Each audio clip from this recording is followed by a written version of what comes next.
Have you ever felt like you're constantly, chasing something? More success, more comfort, maybe more connection, and yet you still find yourself asking, is this really it? Am I truly living well? Hmm. It feels like we're all juggling so many demands, right? hmm Often without a clear map for what a genuinely harmonious life even looks like. That's such a universal feeling, isn't it? And today we're aiming to cut through some of that noise. This deep dive, it unpacks some really profound wisdom. It's from excerpts from the Five Circles of a Harmonious Life. Hmm. It's an ancient text, but it offers this incredibly elegant framework for understanding how life's different parts connect. It shows how our inner world and our outer world aren't just related, they're like deeply intertwined. Right. So our mission today is to explore this ancient framework. It doesn't see life as just a straight line, a race. Instead, it's like these five great enclosing circles. Think of it as a kind of blueprint for holistic living. Our goal is to pull out the core insights, give you maybe a shortcut to understanding what really matters for harmony, and hopefully spark some genuine aha moments for you, things you can actually apply. Exactly. And you're going to walk away from this hopefully with a fresh perspective on your everyday life, your relationships. We promise to uncover some maybe surprising insights into how these circles work inside you, offering practical ways to understand and maybe shape your path towards a more balanced and fulfilling life. It's about moving beyond just doing life to really living it? Okay, let's unpack this then. The core idea here is, well, it's beautifully simple, but also pretty profound. Life itself, understood as these five great circles. And they're not separate boxes you just tick off. No, each one kind of encloses and influences the next one. It shapes the whole journey of your soul. It's all about this living, breathing interconnectedness. That's what defines you. Yeah, what's really remarkable is how it immediately shifts things. You stop seeing fragmented parts and start seeing, oh, well, a truly holistic system. Imagine layers of your being, right? Each one deeply influencing the others. It creates this complete, cohesive self. These circles are always interacting like intricate clockwork. A shift in one definitely resonates through the rest. It's dynamic. So where does this journey begin? The source material starts right at the very core, our essence.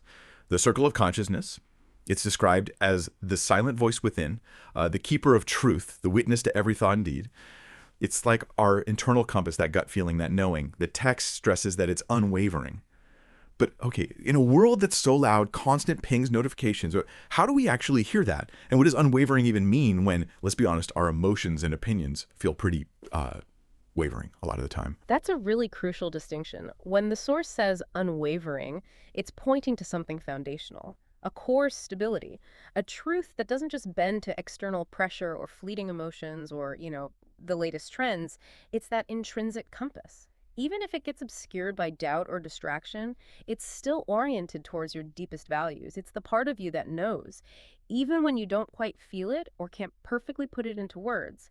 And this leads to that really profound statement: the wound of conscience cuts far deeper than any wound of flesh.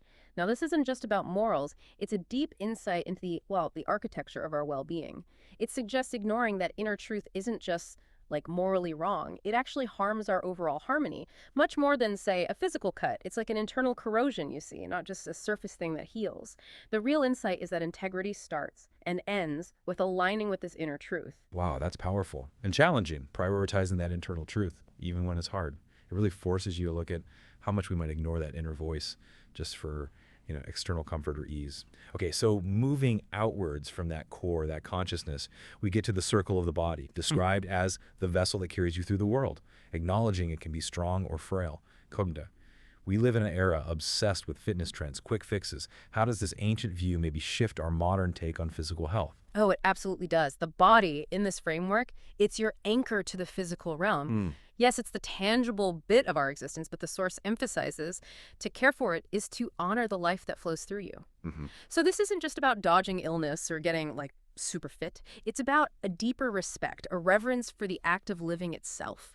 Recognizing the body as the vehicle for our consciousness, our experiences. It's kind of a sacred responsibility. Think about it.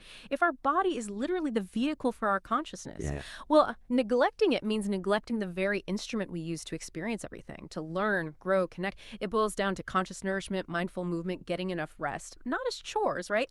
But as acts of profound self-respect, gratitude for the life force within, the insight. Your body isn't just a machine. It's like a living temple. A living temple. I like that. Definitely makes me think twice about skipping that glass of water. A needed reminder. Okay, so from that physical vessel, we move into our deepest emotional connections, the circle of the heart. The Source describes this so beautifully. The warm fire of family and true friends, those rare souls with whom your spirit is bound. A quote. It's about those really intimate, irreplaceable bonds. They define our emotional world. We hear a lot about community, sure, but this specifically mentions a warm fire. If these deep connections are our hearth, how do they actually sustain us, especially through life's ups and downs when maybe we're taught to be so self-sufficient? That's a critical question because this fire is really the lifeblood of our emotional selves. The text says to cherish them is to keep the hearth of life alight. So it's not just having friends or family, it's actively cherishing them, nurturing those connections on purpose, and the emphasis on rare souls with whom your spirit is bound. That points to a deep, almost spiritual kind of bond. It separates these from more surface level ties. The insight here, I think, is that these relationships give us more than just comfort. They offer a fundamental resilience. They're like emotional anchors, keeping us stable when things get rough, offering perspective, solace, that feeling of being accepted no matter what. When we feel deeply seen and loved, our ability to face challenges just expands exponentially. So the heart circle, essentially, it's the emotional core, radiating that warmth, that light for the soul, giving us the stability and joy to navigate the world with more strength, more meaning. Keeping the hearth alight. That's such a great image. It really reminds you these relationships need constant tending, don't they? But okay, beyond those closest ties, there's a wider web, which brings us to the circle of the mind. This is defined as the web of human connection beyond the heart's closest ties. So think neighbors, colleagues, acquaintances, the broader social fabric we interact with day to day. They might not be as intensely personal as the heart circle, but what makes these connections vital, even if they sometimes feel, well, purely transactional. Exactly. And these connections that seem less intimate, they are all threads in the tapestry of your days. They might not spark that same deep emotional fire like the heart circle, but they're still incredibly important for the richness, the stability of our lives. The Source really stresses the interaction part. Treat them with respect, for kindness ripples further than the eye can see. And the profound insight there is that every polite interaction, every bit of courtesy, every small shared moment, nodding to the barista, a kind word to a colleague, it all adds up. It contributes to this collective harmony that subtly but powerfully supports our own well-being. Imagine a city where everyone was genuinely kind within their mind circle. The whole vibe would change, wouldn't it? These interactions, even the brief ones, they weave together the larger fabric of our daily lives. They reduce friction, foster a sense of shared humanity. It often goes unacknowledged, but it's essential for a peaceful life. They're like these unseen currents that can either lift us up or, frankly, drag us down. It is those subtle ripples, isn't it? We've all felt that. A simple act of kindness from a stranger just completely shifts your whole day. That's the mind circle right there. And finally, wrapping around all of these, we have the most expansive circle, the circle of life. This is the vast, unending sphere that holds all living beings. Literally everything. The rivers, the forests, the animals, and the human family. It's our place in the whole cosmic dance. Given how vast that is, what's our individual role? How do we even start to live in harmony with something so huge? Well, in this grandest circle, you, the listener, are described as but one note in the great symphony. That perspective immediately puts us inside a much larger, interconnected ecosystem. We're part of nature, not standing apart from it. The imperative here is clear: ecological and global harmony. To live in harmony with it is to honor existence itself. This connects our personal existence to a universal sense of belonging and also responsibility. The deep insight is that our own personal harmony isn't just for us. It inherently contributes to the health, the well-being of the entire planet. Think about that ripple effect again. If you prioritize your consciousness, live with integrity, it influences your choices for your body.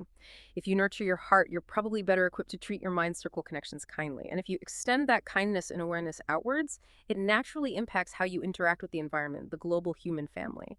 It really raises that question: how does our personal harmony, built up in those inner circles, actually contribute to the bigger symphony of life on Earth? It suggests a direct link. A fractured inner life often leads to fractured actions externally. It makes you feel both incredibly small and incredibly significant at the same time, doesn't it?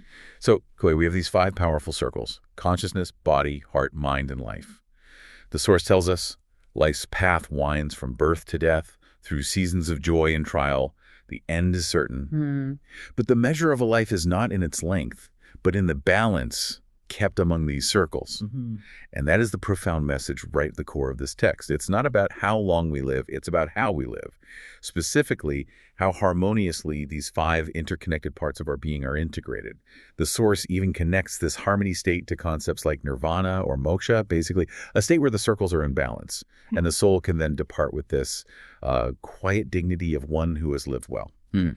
For many traditions, whether you call it nirvana, that profound peace, freedom from suffering, or moksha, liberation, these represent the ultimate alignment.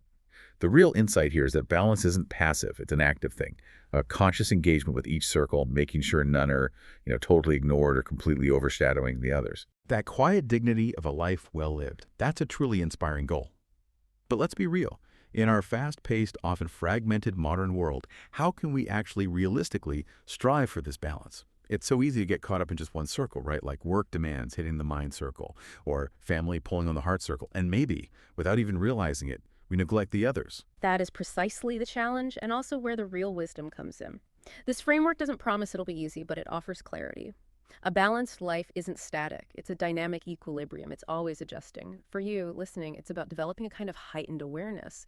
Where is your energy actually flowing right now? Is one circle maybe overshadowing another? Are you hyper-focused on your career, perhaps, but neglecting your physical well-being or that quiet inner voice? Or maybe your social life is thriving, but your consciousness feels a bit fractured. It's about intentionally cultivating each dimension, regularly checking in. Am I honoring my inner truth? Am I caring for my body? Am I nurturing my deepest connections? Am I contributing positively to my wider community? Am I living in harmony with the natural world?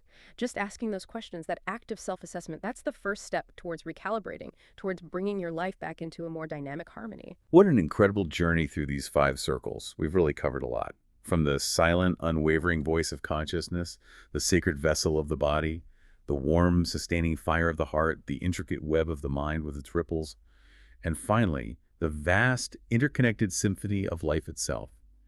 The central idea, distilled from this ancient wisdom, it seems pretty clear. True harmony, a well-lived existence.